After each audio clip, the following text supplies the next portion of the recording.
ज्ञान बड़ा यह व्यवहार एक शिक्षा प्रेरित कहानी। एक बड़े राजा हुआ करते थे। जितने वह पराक्रमी थे उतने ही समझदार भी थे। उन्होंने अपने दरबार में कई ज्ञानी लोगों को अच्छे पोजीशन दे रखे थे। वह सबका काफी सम्मान करते थे, लेकिन इन सब में जिनका वह सबसे ज्यादा सम्मान करते थे वह थे उनके राज्य के राजपुरोहित।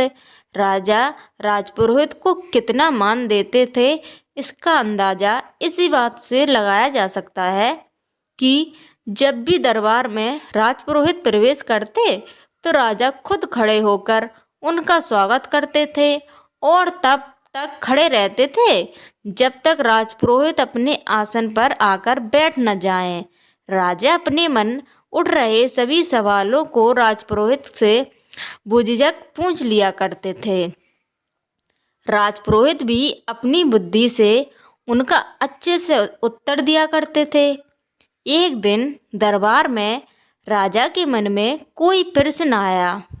उन्होंने राजपुरोहित से पूछ लिया, गुरुजी, एक सवाल मेरे मन में कई दिनों से कौंध रहा है। अगर आप इजाज़त दें तो पूछना चाहूँगा।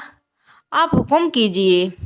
महाराज, राजपुरोहित ने कहा, जैसे कि मैंने बताया कई दिनों से यह सवाल मुझे परेशान कर रहा है। मुझे विश्वास है कि इसका ऐसा उत्तर जिससे मुझे संतुष्टि मिलने केवल आप ही दे सकते हैं। सवाल ये है कि ज्ञान बड़ा होता है या व्यवहार? राजा ने पूछा। राजपुरोहित सोच में पड़ गए। यह सवाल सच में मुश्किल था।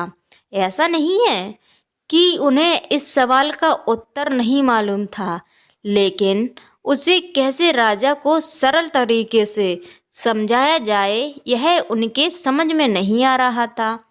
राजपुरोहित ने विनती कर राजा से कुछ दिनों की मोहलत मांगी ली ताकि कोई ऐसा तरीका ढूंढ सके जिससे इस सवाल का उत्तर राजा को संतुष्ट कर पाए। दरबार खत्म हो गया। राजपुरोहित अपने घर वापस लौट गए। उस दिन से वो चिंता में रहने लगे। उन्होंने समझ नहीं आ रहा था कि कैसे राजा के सवाल का उत्तर दिया जाए।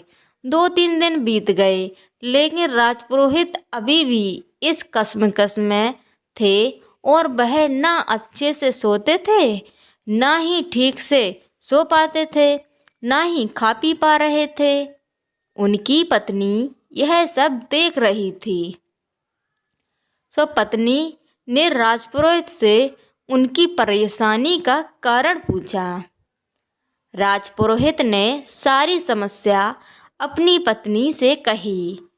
उनकी पूरी बात ध्यान से सुनने के बाद उनकी पत्नी ने उन्हें एक उपाय बताया और कहा कि अगर आप ऐसे करोगे तो राजा को आपका उत्तर समझ भी आएगा और संतुष्टि भी मिलेगी। राजपुरोहित अगले दिन राजमहल गए और कहीं ना जाकर वह सीधे ही राज्य के खजाने के पास पहुँचे और खजाने से 2 मोती चुरा लिए। उनको ऐसा करते देख खजांची ने देख लिया। खजांची को अपनी आंखों पर विश्वास नहीं हुआ। उसने सोचा शायद उसको भ्रम हुआ है, क्योंकि राजा के इतने खास राजपुरोहित चोरी करे ऐसा कोई भी नहीं मान सकता था।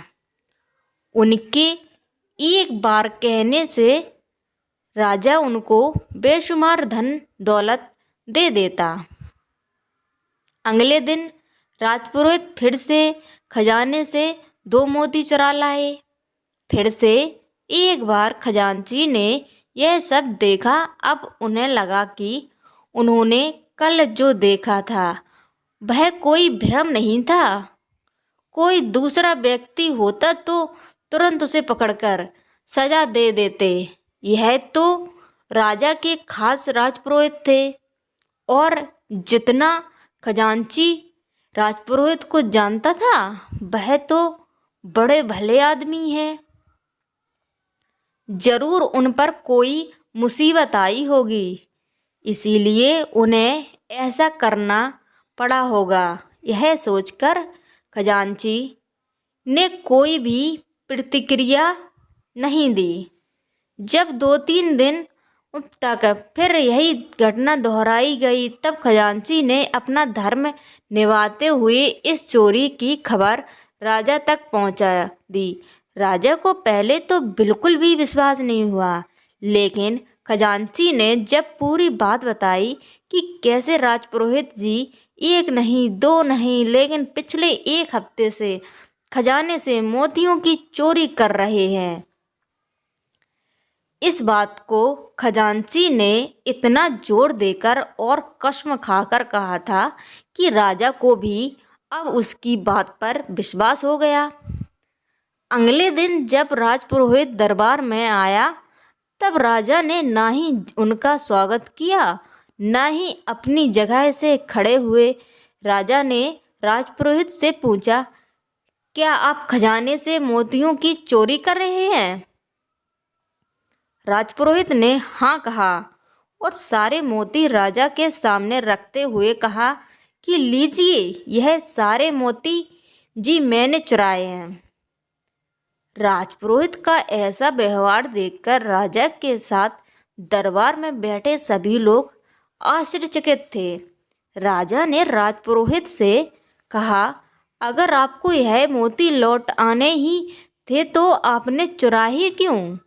राजपुरोहित ने राजा की माफ़ी मांगते हुए कहा, महाराज, मैं चोर नहीं हूँ। मैंने यह सब इसीलिए किया क्योंकि अपने कुछ दिनों पहले मुझसे जो प्रश्न किया था उसका संतुष्टि भरा उत्तर आपको दे सकूं। जैसे कि यह उपस्थिति सभी लोगों ने यह देखा कि आज महाराज ने ना ही मेरा स्वागत किया और ना ही पहले की तरह मुझे इज्जत दी, जबकि अभी भी मेरे पास उतना ही ज्ञान है जितना पहले था, बस कुछ बदला था तो मेरा व्यवहार। इससे यही साबित होता है कि आपके पास चाहे जितना ज्ञान हो, अगर आपका व्यवहार अच्छा नहीं है तो सब व्यर्थ है। इसीलिए व्यवहार सबसे बड़ा है, ज्ञान नहीं। राजा राजपुरोहित की बातों से और उनके द्वारा किए गए इस अनोखे उत्तर से बहुत प्रसन्न हुआ। उन्होंने आज जैसा व्यवहार राजा पुरोहित के साथ किया था उसके लिए माफ़ी मांगी और एक बड़ा इनाम उन्हें दिया। दोस्तों, आज की इस शिक्षा प्रेरित कहानी से मिलने वाली सीख को हमें अपने जीवन में इम्प्लीमेंट करना चाहिए। हम चाहे जितनी पुस्तकें पढ़ लें, अच्छी वीडियो देख लें, आर्टिकल पढ़ लें या जितना नॉलेज प्राप्त कर लें, लेकिन अगर हम उन्हें अपने जीवन में अपने व्यवहार में नहीं लाते हैं तो सब व्यर्थ है। आशा करती हूँ आपको मेरी वीडियो पसंद आई होगी। अगर पसंद आई तो प्लीज़ मेरे चैनल को सब्सक्राइब कीजिए, लाइक कीजिए, कमेंट कीजिए। धन्यवाद दोस्तों।